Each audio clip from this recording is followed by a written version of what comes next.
Hello বন্ধুরা, আমি Moumita. Welcome back to my channel. আপনারা সবাই আশা করি খুবই ভালো আছেন। তো আজকে একটা নতুন আবার রেসিপি নিয়ে চলে এসেছি, যেটা হচ্ছে দই এঁচোড়, দই কাঁঠালও বলতে পারেন আপনারা। তো এটা হচ্ছে খুবই একটা সুস্বাদু রেসিপি।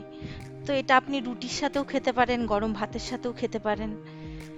তো চলুন স্টার্ট করা যাক। তো এর জন্য আমি প্রথমে দেখুন এঁচোড়টাকে আর আলুটাকে আমি সেদ্ধ করে রেখেছি খানিকটা নুন আর হলুদ দিয়ে। আর পেঁয়াজ আদা রসুন বাটা, আর এর মধ্যে কিছু গোটা গরম মশলা নিয়েছি, তেজপাতা নিয়েছি, জিরে নিয়েছি, অল্প চিনি নিয়েছি, আর টমেটো কুচি নিয়েছি।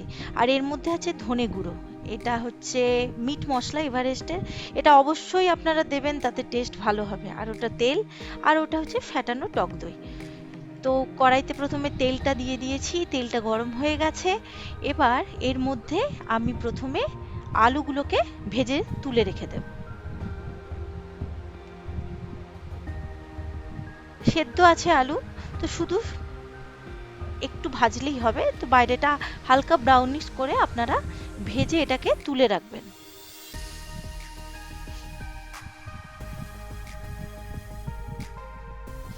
দেখুন ভাজা হয়ে গেছে, ব্যাস আর বেশি ভাজবো না। এবার আমি এটাকে তুলে নেব।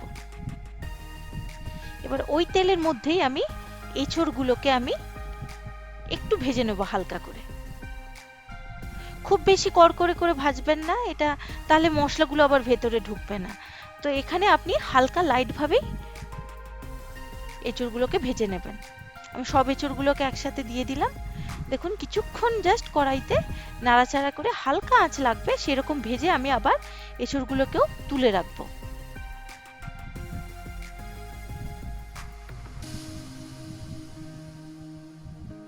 এই যে ভাজা হয়ে গেছে।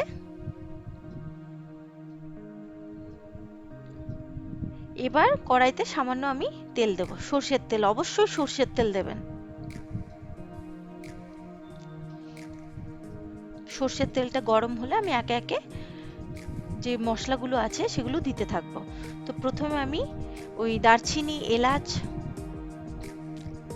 এগুলোকে হালকা করে থেতো করে রেখেছিলাম, তো এগুলোকে দিয়ে দেব। তেজপাতাও দিয়ে দিলাম। এবার সামান্য পরিমাণে জিরে, গোটা জিরে দিলাম। ফোড়নটা ভালো করে একটু ভেজে নেব। এরপর ভাজা হয়ে গেলে যে পেঁয়াজ আদা রসুনের যে পেস্টটা আছে ওটা আমি দিয়ে দিলাম।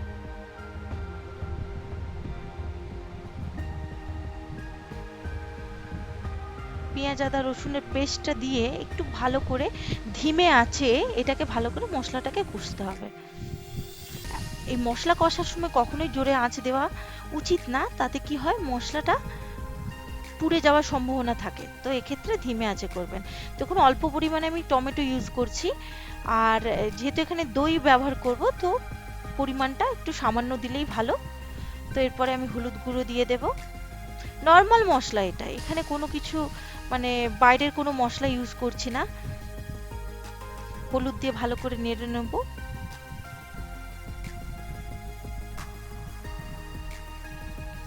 এরপরে এটা হচ্ছে খুব মানে মেন, কি বলবো, মেন স্পাইস।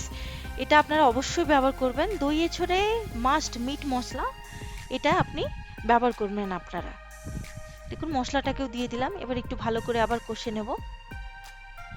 এই মিট মশলার জন্যই টেস্টটা একটু অন্য ধরনের হবে। এবার সামান্য পরিমাণে ধনে গুঁড়ো দেবো এর মধ্যে।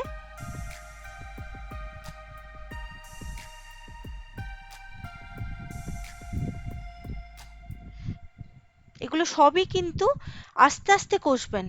মশলাটা কষার উপরেই এর টেস্টটা ডিপেন্ড করবে। তো আমি একদম স্লো করে মশলাগুলোকে আস্তে আস্তে কষলাম। তো এরপরে আমি লঙ্কার গুঁড়ো দিলাম, ঝাল লঙ্কার গুঁড়ো। এবার ফ্যাটানো টক দইটাও আমি দিয়ে দেব। পরিমাণ মতো দেবেন, আমার মনে হলো এতটুকু লাগবে।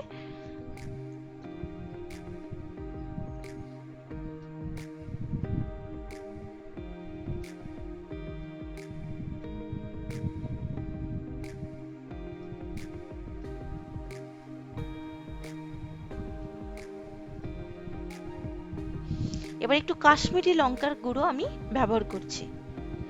এতে কি হবে, কালারটাও সুন্দর লাগবে। তো আমি কিছুটা পরিমাণে কাশ্মীরি লঙ্কাও দিলাম এতে।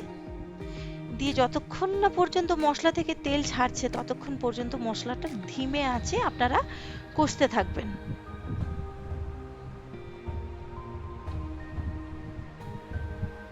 এবার অল্প একটু চিনি দিলাম টেস্টের জন্য, কারণ এখানে টক দই পড়েছে, তো চিনিটা দিলে ওটা ব্যালেন্স হয়ে যাবে। ব্যাস, মশলাটা কষা হয়ে গেছে। এবার আপনার কাছে ভাজা যে আলু আর এঁচোড় আছে ওটা আপনি এর মধ্যে দিয়ে দেবেন।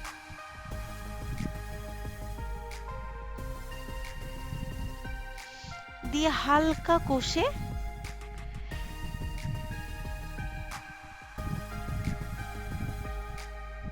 দেখুন হালকা কষে নিয়েছি। অবশ্যই মশলার সাথে যে ভাজা যাই কিছু দেন না কেন আপনারা, ওটা ভালো করে কিছুক্ষণ ধরে ধিমে আঁচে কষে নিতে হবে। তাতে কি হয়, ওর মানে যে সবজিগুলো দিচ্ছেন ওর মধ্যে মশলাগুলো ভালো করে মানে ঢুকে যাবে, ঢুকে গেলে তার টেস্টটা ভালো হবে। তো আমি এর মধ্যে সামান্য পরিমাণে জলটাকে ব্যবহার করলাম, খুব বেশি জল দিইনি কিন্তু, কারণ আমার আলুও ভাজা আছে, আমার এঁচোড়ও ভাজা আছে, মশলাও ভালোভাবে কষা আছে। তো জাস্ট দেখুন সামান্য পরিমাণ জল দিয়ে আমি এঁচোড়টাকে আর একটু ঢাকা দিয়ে কিছুক্ষণের জন্য স্ট্যান্ডিং টাইম দেবো। আচ্ছা, আমার মনে হলো একটু পরিমাণে নুন দেওয়া দরকার, তো আমি সামান্য পরিমাণে নুন অ্যাড করলাম।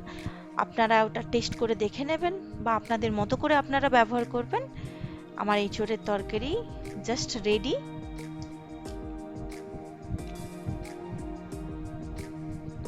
দেখুন সুন্দর কষা হয়ে গেছে, জলটাও মরে গেছে। এবার সব শেষে শাহি গরম মশলা এটা আপনারা দেবেন, টেস্টটা আরও সুন্দর করে দেয় এই শাহি গরম মশলা।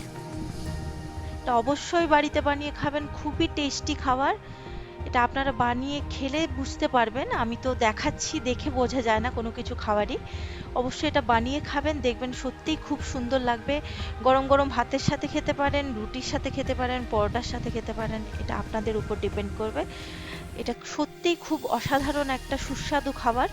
অবশ্যই এটা বাড়িতে ট্রাই করবেন। আমার রান্নাটা ভালো লাগলে আমার চ্যানেলকে লাইক করবেন, সাবস্ক্রাইব করবেন আর বেল আইকনটা প্রেস করবেন, যাতে নতুন নতুন রান্নার নোটিফিকেশন আপনাদের কাছে যাবে।